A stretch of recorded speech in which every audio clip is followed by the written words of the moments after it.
The third law of motion is a fundamental pillar of physics.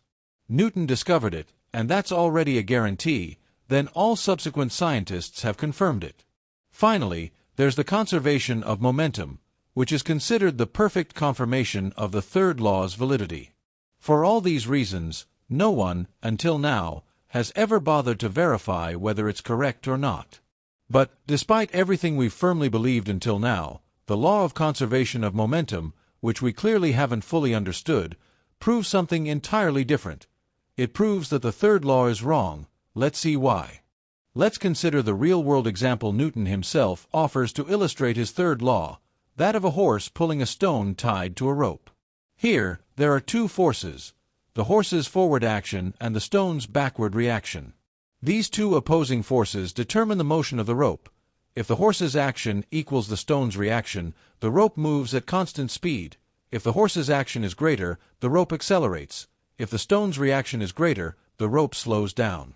Therefore, only in the case of equilibrium at uniform velocity is the action equal to the reaction, while in all other cases, the action and reaction are not equal.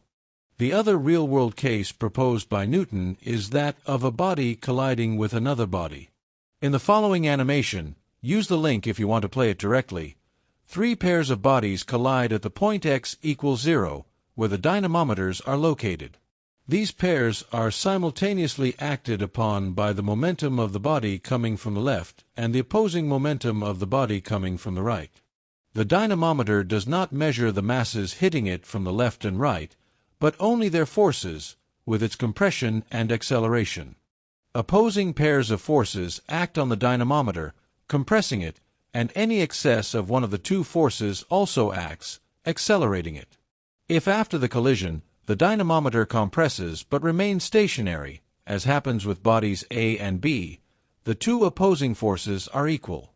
If it compresses and accelerates in the direction of the action, as happens with bodies C and D, the action exceeds the reaction, and if it accelerates in the direction of the reaction exceeds the action, as happens with bodies E and F.